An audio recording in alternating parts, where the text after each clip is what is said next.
الحمد للہ رب العالمین والصلاة والسلام علی خاتم النبیین اما بعد فاعوذ باللہ من الشیطان الرجیم بسم اللہ الرحمن الرحیم۔ پڑھیے الصلاة والسلام علیک یا رسول اللہ وعلی آلک واصحابک یا حبیب اللہ،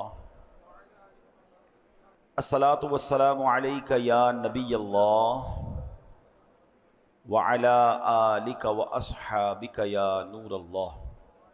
حدیث پاک کا مضمون ہے، میرے آقا صلی اللہ علیہ وسلم نے فرمایا، جس نے مجھ پر ایک بار درود پاک پڑھا اللہ پاک اس پر 10 رحمتیں بھیجتا ہے، اس کے نامہ اعمال میں 10 نیکیاں لکھتا ہے۔ ایک درود پاک پر آپ کو 10 نیکیاں بھی مل رہی ہیں، اور فرمایا 10 رحمتیں بھی نازل ہو رہی ہیں۔ ایک اور حدیث میں ہے کہ 10 گناہ بھی معاف ہو جاتے ہیں۔ اب ایک درود پڑھنے سے اتنا کچھ ملتا ہو تو بندہ کثرت سے درود پاک پڑھتا رہے، جتنا ہو سکے درود پاک کی کثرت کرتے رہا کریں۔ آئیے مل کر محبت کے ساتھ بآواز بلند درود پاک پڑھ لیں۔ صلو علی الحبیب صلی اللہ تعالی علی محمد صلی اللہ علیہ وسلم۔ الحمدللہ ہم کوشش کرتے ہیں کہ قرآن پاک کی باتیں کریں، قرآن پاک سے کچھ سیکھیں، قرآن کی کچھ آیتوں کی تلاوت کریں اور اس کا ترجمہ کریں۔ آج ٹاپک بڑا انٹرسٹنگ ہے۔ آج قرآن کی باتیں تو ضرور ہوں گی، مگر ساتھ ایک بڑی عظیم ہستی کی باتیں بھی ہوں گی کہ اللہ کریم نے ان کی زبان پر کیسا حق جاری فرمایا تھا کہ وہ جب نبی پاک علیہ الصلوۃ والسلام کو کوئی مشورہ دیتے تھے یا اپنی کسی رائے کا اظہار فرماتے تھے تو اس بات پر قرآن کی آیت نازل ہو جاتی تھی، بلکہ ایسا بھی ہوتا کہ جن الفاظ کے ساتھ انہوں نے ذکر کیا ہوتا ایگزیکٹلی وہی الفاظ قرآن کا حصہ بن جاتے۔ اللہ اکبر! وہ ہستی کون سی ہے میں آپ کو بتاتا ہوں، مگر پہلے قرآن کی ایک آیت سنیے۔ اللہ کریم قرآن مجید میں ارشاد فرماتا ہے، قل من كان عدوا لجبريل فإنه نزله على قلبك بإذن الله مصدقا لما بين يديه وهدى وبشرى للمؤمنين ما كان عدوا لله وملائكته ورسله وجبريل وميكال فإن الله عدو للكافرين۔ ابھی جو 2 آیتیں پڑھی سورہ بقرہ کی آیت نمبر 97 اور 98، پارہ نمبر ہے پہلا۔ پہلے اس کا ترجمہ سن لیتے ہیں اس آیت کا۔ اے محبوب تم فرما دو جو کوئی جبریل کا دشمن ہو تو وہ پس بے شک اس نے تو تمہارے دل پر اللہ کے حکم سے یہ اتارا ہے جو اپنے سے پہلے موجود کتابوں کی تصدیق فرمانے والا ہے اور ایمان والوں کے لیے ہدایت اور بشارت ہے۔ جو کوئی اللہ اور اس کے فرشتوں اور اس کے رسولوں اور جبرائیل اور میکائیل کا دشمن ہو تو اللہ کافروں کا دشمن ہے۔ یہ ہو گیا ترجمہ اس آیت کا۔ اس آیت کا پس منظر بڑا کمال کا ہے۔ پس منظر کیا ہے پہلے وہ بتاتا ہوں کہ مدینہ منورہ کے کچھ فاصلے پر حضرت عمر فاروق اعظم رضی اللہ عنہ کی ایک زمین تھی۔ آپ اس کی دیکھ بھال کے لیے وہاں تشریف لے جایا کرتے تھے۔ اس راستے پر اہل تورات یعنی یہودیوں کے مدرسے تھے۔ ایک دن جب آپ وہاں سے گزر رہے تھے تو آپ مدرسے کے اندر چلے گئے، اہل تورات کا جو مدرسہ تھا اس میں چلے گئے، اور وہاں علماء تورات تھے جو تورات کا علم رکھتے تھے۔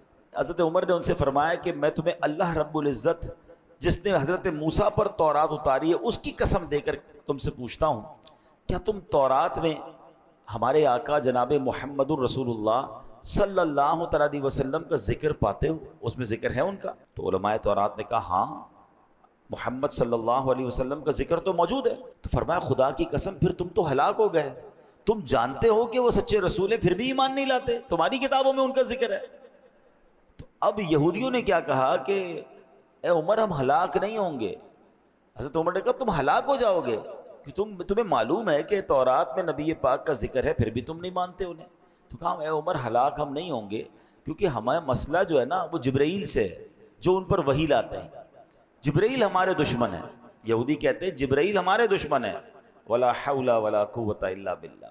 حضرت فاروق اعظم نے کہا اچھا یہ بتاؤ پھر فرشتوں میں کون سا فرشتہ تمہارا دوست ہے؟ تو کہتے ہیں میکائیل جو ہے نا وہ بڑے اچھے ہیں کیونکہ وہ بارش اور رحمت لاتے ہیں۔ اب فاروق اعظم رضی اللہ تعالیٰ کی کمال ذہانت اور علمی قابلیت دیکھیں، آپ نے فرمایا تمہارے مطابق اللہ پاک کے ہاں حضرت جبرائیل اور میکائیل کا رتبہ کیا ہے؟ تو بولے دونوں ہی اللہ پاک کا قرب رکھتے ہیں۔ تو اب فاروق اعظم نے فرمایا میں گواہی دیتا ہوں جب وہ دونوں ہی اللہ کا قرب رکھتے ہیں تو جو ان سے محبت کرے اللہ پاک اس سے محبت فرمائے گا، جو ان سے دشمنی رکھے گا اللہ پاک اس سے دشمنی فرمائے گا۔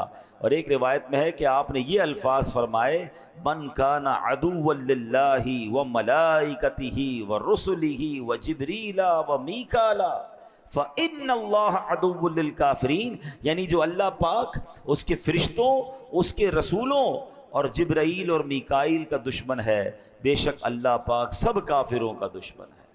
اب آپ نے تو یہ ان کو کہہ دیا، اور اب آپ نبی پاک کی بارگاہ میں آئے۔ جب پیارے آقا علیہ الصلوۃ والسلام کی بارگاہ میں آئے تو پیارے آقا فرماتے اے عمر میں تمہیں وہ آیات سناؤں جو ابھی ابھی نازل ہوئی ہیں۔ اور نبی پاک نے حضرت عمر کو جو آیت سنائی نا، ایگزیکٹلی یہی الفاظ ہیں جو حضرت عمر ان یہودیوں کو کہہ کر آئے ہیں۔ جبریل امین وہ الفاظ لے کر قرآن کی آیت میں نبی پاک کے پاس حاضر ہوتے ہیں اور نبی پاک حضرت عمر کو سناتے ہیں اے عمر ابھی ابھی آیت نازل ہوئی ہے۔ کہ حضور ضرور بتائیے کون سی آیت نازل ہوئی؟ فرمایا من کان عدوا للہ وملائکتہ ورسلہ وجبریل ومیکال فإن اللہ عدو للکافرین۔ اللہ اکبر، شان دیکھیں حضرت عمر فاروق اعظم کی کہ جو ان کی زبان سے ادا ہوا، اللہ کا وہ الفاظ ایسے پسند آئے کہ وہ قرآن پاک میں آیت بنا کر نازل فرمائے۔ اور یہ ایک بار نہیں ہوا، ہاں یہ بھی یاد رکھیے حضرت عمر کی شان، یہ پورا ایک ٹاپک ہے۔ علماء کرام نے موافقات عمر پر ایک پورا چیپٹر رائٹ کیا ہے کہ 20 کے قریب قرآن کی آیتیں وہ ہیں جو حضرت عمر کی زبان سے جاری ہوئیں۔ آپ نے کوئی مشورہ دیا، اپنی کوئی رائے دی، اپنی خواہش کا اظہار کیا اور سبحان اللہ وہ آیت بنا کر نازل کر دی گئی۔ تو آپ سوچیے حضرت عمر کی شان کیا ہوگی۔ جبھی نبی پاک فرمایا کرتے کہ عمر کی زبان پر حق جاری ہوتا ہے۔ انشاءاللہ میں چند مثالیں بھی پیش کروں گا اور اس آیت کے بارے میں بھی انشاءاللہ کچھ بڑی اہم باتیں ہیں جو ہم سمجھیں گے۔ خوبصورت اشعار ہیں، ملی تائید خدا تائید حبیب خدا، مل گئی تائید اصحاب خیر الورا، دیا حق نے ان کا ساتھ ہے فاروق اعظم کی کیا بات ہے، پے کرے صدق و صفا ان کے حق میں رسول خدا کی دعا، جب بھی کچھ کہے حق تیرے ساتھ ہے فاروق اعظم کی کیا بات ہے۔ اے میرے پیارے اسلامی بھائیوں، ذرا حضرت فاروق اعظم رحمۃ اللہ تعالی کا مختصر تعارف بھی سن لیجئے۔ یکم محرم الحرام، مسلمانوں کے دوسرے خلیفہ، وزیر مصطفیٰ، ترجمان نبی، ہم زبان نبی حضرت عمر فاروق اعظم رضی اللہ تعالیٰ عنہ کا یوم شہادت ہے۔ حضرت فاروق اعظم عظیم الشان صحابی رسول، محبوب ذیشان، مکی مدنی سلطان علیہ السلام نے یہ دعا فرمائی تھی اللہم اعز الاسلام بعمر بن الخطاب، اے اللہ پاک عمر بن خطاب کے ذریعے اسلام کی عزت میں اضافہ فرما۔ علماء بڑی پیاری بات لکھتے ہیں کہ میں اور آپ جو عزت والے ہیں نا، ہماری عزت کی وجہ یہ ہے کہ ہم ایمان والے ہیں، مگر حضرت عمر وہ ہیں جن کے لیے نبی پاک دعا فرما رہے ہیں کہ اللہ عمر کو ایمان کی دولت دے کر اسلام میں داخل کر کے اسلام کی عزت میں اضافہ فرما۔ اور علماء کہتے ہیں جب سے حضرت عمر ایمان لائے، فرام دیٹ ڈے آج تک بلکہ قیامت تک اسلام کی عزت میں ہر گزرتے دن کے ساتھ اضافہ ہو رہا ہے۔ آپ 40ویں مسلمان تھے اور آج 200 کروڑ سے زیادہ مسلمان ہیں۔ حضرت عمر نے جب ایمان لائے نا تو آپ گیم چینجر تھے، آپ نے آتے ہی مسلمانوں کو جو حوصلہ دیا۔ اچھا یہاں نبی پاک کی ایک اور شان دیکھیں کہ حضرت عمر جب ایمان نہیں لائے تھے تو مسلمانوں کو مارتے بھی تھے، خود نبی پاک علیہ السلام کو معاذ اللہ شہید کرنے کی پلاننگ کر رہے تھے، مگر جب ایمان لے آئے، اور نبی پاک کی شان یہ تھی کہ جب جلوہ جانا کو کوئی دیکھتا تھا نا، پیارے آقا کی باتیں سنتے تھے تو جان لینے والے جان دینے والے بن جاتے تھے۔ تو حضرت عمر اب نبی پاک ابھی ایمان لائے ہیں اور ایمان لاتے ہی عرض کرتے ہیں کہ حضور کیا ہم حق پر نہیں ہیں؟ ہم کیوں چھپ کر نماز پڑھتے ہیں؟ ہم کیوں چھپ کر عبادت کرتے ہیں؟ یعنی پہلے ان نمازیں پڑھنے پر مارا جاتا تھا، حضرت عمر انکریج کر رہے ہیں نبی پاک کو کہ حضور ہم کیوں چھپ کر نماز پڑھیں؟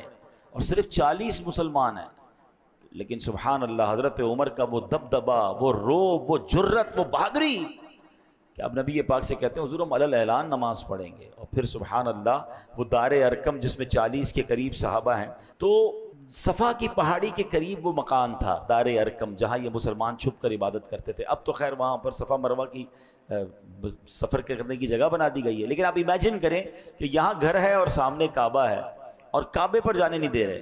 مگر وہ 40 جب لوگ پورے ہوئے، حضرت عمر نے حوصلہ دیا تو دروازہ کھلتا ہے اور 2 صفیں بنا کر مسلمان باہر نکلتے ہیں. ایک صف کی قیادت سیدنا عمر رضی اللہ تعالیٰ عنہ کر رہے ہیں اور ایک صف کی قیادت حضرت حمزہ رضی اللہ تعالیٰ عنہ کر رہے ہیں. اور جب یہ دونوں جا رہے ہیں سبحان اللہ تو کیا منظر ہوگا. علل اعلان طواف ہوا اور کفار کھڑے ہیں، ہمت نہیں کر رہے مارنے کی جو روز مارتے تھے. اور حضرت عمر کا وہ تاریخی جملہ تھا، ہاتھ میں تلوار تھی اور فرماتے ہیں کہ آج کسی کو اگر اپنی بیوی بیوہ کروانی ہو، اپنے بچے یتیم کروانے ہو تو میرے سامنے آ جائے.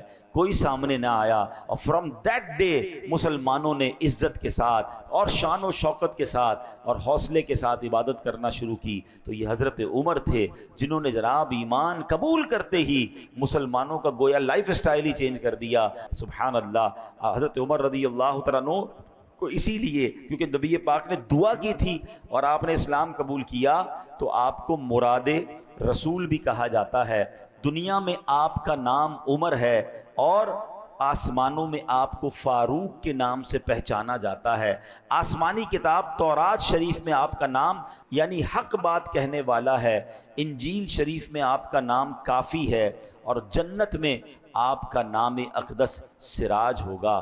آپ کے فضائل کیسے ہیں کہ نبی پاک علیہ الصلوۃ والسلام نے فرمایا ما طلعت الشمس علی رجل خیر من عمر. آقا فرماتے عمر سے بہتر کسی آدمی پر سورج طلوع نہیں ہوا. ایک حدیث شریف میں فرمایا آسمان کے تمام فرشتے عمر کی عزت کرتے ہیں اور زمین کا ہر شیطان عمر کے خوف سے لرزتا ہے. احمد مجتبیٰ مکی مدنی مصطفیٰ صلی اللہ علیہ وسلم نے فرمایا عمر سراج اہل الجنہ، عمر اہل جنت کے چراغ ہیں.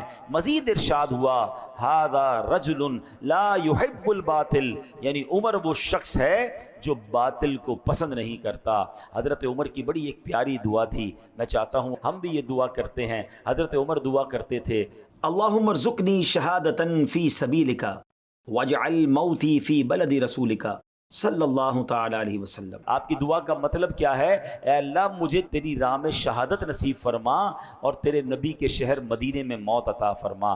اللہ نے دعا کیسی قبول کی کہ فجر کی نماز کے لیے جا رہے تھے، آپ پر اٹیک ہوا، آپ شہید ہوئے، مدینے میں شہید ہوئے اور جنت البقیع میں نہیں بلکہ روضہ رسول میں نبی پاک کے ساتھ آپ کو تدفین کا موقع ملا. ساری دنیا میں جب بھی کوئی مدینے جاتا ہے سنہری جالیوں پر سلام نبی پاک کو عرض کرتا ہے، حضرت ابو بکر کو بھی سلام عرض کرتا ہے، حضرت عمر فاروق کو بھی سلام عرض کرتا ہے. آؤ ہم بھی دعا کرتے ہیں اللہم ارزقنی شہادتا فی سبیلک واجعل موتی فی بلد رسولک صلی اللہ تعالی علیہ وسلم. اے اللہ ہمیں تیری راہ میں شہادت نصیب فرما اور تیرے نبی کے شہر مدینے میں موت نصیب فرما، جنت البقیع ہم سب کو نصیب فرما.